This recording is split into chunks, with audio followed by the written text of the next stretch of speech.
Now we're going to talk to Michael Hirsch of Newsweek. The article is, Has Obama Hit Bottom? And that is a very good question. Michael, welcome back. Happy to be here. All right. So, first off, why do we think Obama's in such bad shape right now to begin with? Well, Hank, I guess my thinking was, can it get much worse? There's been a series of miscalculations on health care and other issues. Clearly, he has, his own party doubting his leadership abilities. Poll numbers on the Democrats in Congress are also very low, and I think it's time to ask whether things have gone as low as they could. And one of the reasons I think it's a good time is there are some trend lines that are beginning to peak upward. And right now, the conventional wisdom is that Democrats are going to get killed in 2010. Is that right? Right. Okay. Exactly. Yeah. And I remember in about 2005 when Bush was really, really dipping, and then I heard Tim Russert at the time and then David Broder talking about the narrative of comeback. And I said on the program, there ain't going to be no comeback. The guy doesn't have it in him. Okay, he's just, It's like asking a terrible team to mount a comeback against a good team. It's not going to happen, right? Now, do we agree that Obama has the essentials that he could do a comeback, that it's possible? Well, with all that's happened, he's still the most popular politician in the country, if you look at the polls. Another sign that I thought quite interesting and curious was just how low the Republican Party continues to be, even though you've got this backlash against big government, against the Democrats in control. It's not redounding to the Republicans' credit.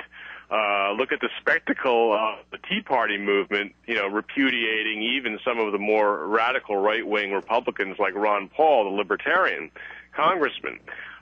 So they failed to capture a lot of the anger out there. And, as I sketch out in my piece, there's the possibility with some smart governance, a few things starting to work right, a little triangulating back toward the center, and the passage of perhaps some kind of a health care bill or other things, could help enormously to sway, independent voters. So, every situation, every by-election is sui generis. There are comparisons. Obviously, the Republicans are trying to compare this to, for example, 1994, or seeing this as the mirror image of 2006 and saying we're going to crush them. But I just don't see that the comparisons are that precise. All right. Well, so now we're going to get to the fun part of the conversation where we might disagree a little bit here, because I think so-called centrism is a disastrous way to go. I think that's exactly what got him into this mess in the first place. I think the way to actually get your groove back is to do what you did on the campaign, which is to make your case and say, hey, look, this is my side, this is the Republican side, you voted for me to do this side, now let me go ahead and do it. Doesn't that make some degree of political sense? Yeah, and I think if you look at what he's doing out there on the stump now, he's been out of Washington for a few days, making the case on the stump for health care. You see that happening. You see it happening elsewhere. Even Chris Dodd has come out, Senate, Finance Committee chairman, saying, look, we're going to go ahead and push through our version of financial reform, and the heck with the Republicans. So you do see a push by Obama and the Democrats to make the case to the country. Everyone recognizes that Washington is frozen in dysfunction right now. There's absolutely no ability of the two parties to agree on anything, despite a few efforts at bipartisanship. So I think that's what you're going to see, stumping out in the country for their various bills and key initiatives, and of course the Democrats still have the votes. So let's see if they can pass something. So that gets us to, I think, the most important issue in the rest of this Congress, which is actually financial reform. Because the health care reform looks like it's going to pass. It's going to be this, what I view to be a very corporate-friendly version. And, and maybe I'm wrong, and maybe it's a great bill, and maybe they'll improve on it, and maybe they won't. But it looks like that's going to happen, right? Whether you like it or you don't like it. But I don't think that that's going to, if once that passes, I don't see people in America all of a sudden go, okay, fantastic, now I'm a Democrat. Because a lot of the provisions aren't even going to kick in until 4 years from now. So how do you get that benefit? So I don't think that's the real major issue in terms of the elections in 2010. I think it's financial reform because that's where Obama has the real decision to make. He can either say, hey, you know what, I'm going to go along the same path that failed before, so-called bipartisanship. I'm going to ask the Republicans to not support their banker friends, which is a fool's errand, okay? And I'm going to water this thing down and not get real reform. And everybody in the country can sniff out that is appeasement of the bankers who donate to the Democrats just as much as they donate to the Republicans. Or he can say, that's it. We're going to get this done, and I'm actually going to fight for the American people. I think that is the absolute most essential thing and will determine the rest of his first term, if you ask me. Right or wrong? I think that there's a lot to that. Look, healthcare has sucked all the oxygen out of the room. Every congressman you talk to says it. Financial reform has been put on the back burner. I think it's been a huge mistake. And Obama, and that's really hurt Obama and the Democrats because of the sense that they are simply catering to Wall Street or not doing enough about it.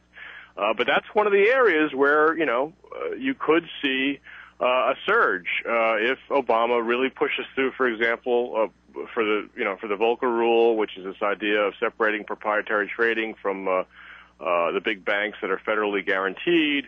If he pushes for something that appears to be a halfway decent consumer financial products agency, then you still have the possibility he could come back. And another thing that we haven't talked about is that on national security, Obama and the Democrats may come out looking okay by the summer and the fall. I mean, right now things are a mess. You have the administration shilly-shallying over how and where to try terrorists. But in fact, things are going fairly well in Afghanistan, Pakistan right now. And so I guess the point is things have gone down so far, it's hard to imagine they could get much worse for Obama and the Democrats. And in fact, if you look at that, if you look at national security, the possibility of health care passing soon, if you look at the economy at least recovering to the point where unemployment might stay below 10%, then I'm not sure it's quite as bad a route for the Democrats as everyone says. See, I don't, in the context of this conversation, I don't touch on national security much because I think he's effectively triangulated there. But I don't think that that's a big win for him. I don't think that the progressives or the independents. Well, it's a way of spreading his coattails out. If the president is more popular come November, then his coattails are going to be. I mean, he's not running obviously, but still, it's going to help on the margins in terms of the Democrats, the Democratic races. Right. It's just marginal though, because I mean, I don't think it's a minus for him at all. In fact, I agree with you. I think Pakistan has been probably his best success out of any field.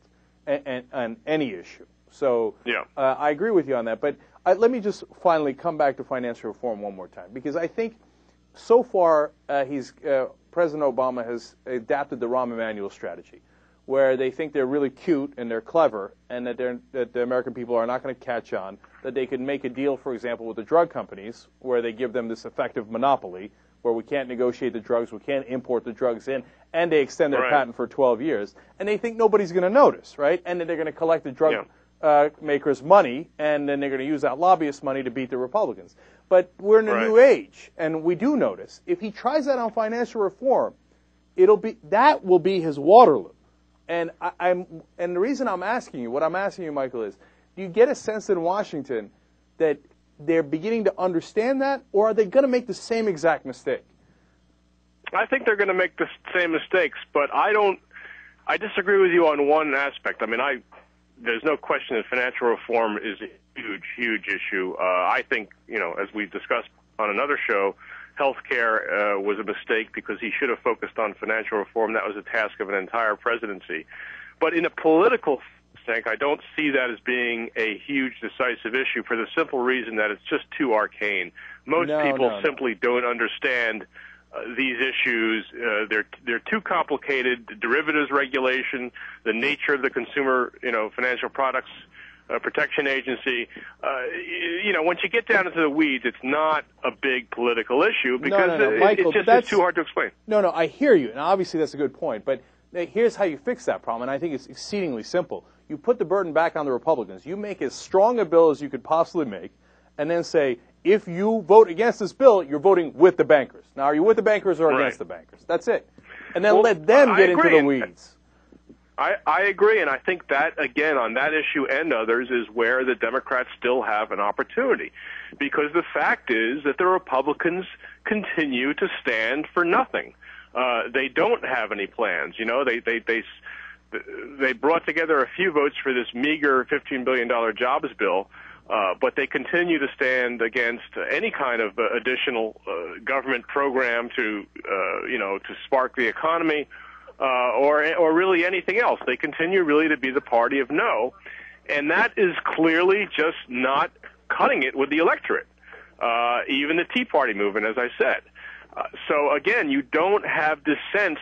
This is where this is very, very different from, say, 1994, where the Republicans had been out of power for 41 years in the House, and they could simply say, we're not them. You don't have that now. You have a very fresh memory of Republican failure, both in the presidency and in the House of Representatives and in the Senate. And that's where the Republicans are earning. So again, that's where the Democrats still have an opportunity to reverse what, is looking like it could be a route, but doesn't have to be. All right. The article has Obama hit bottom. Of course, you can find it on Newsweek.com. Michael Hirsch, a pleasure as always. Thank you for joining us.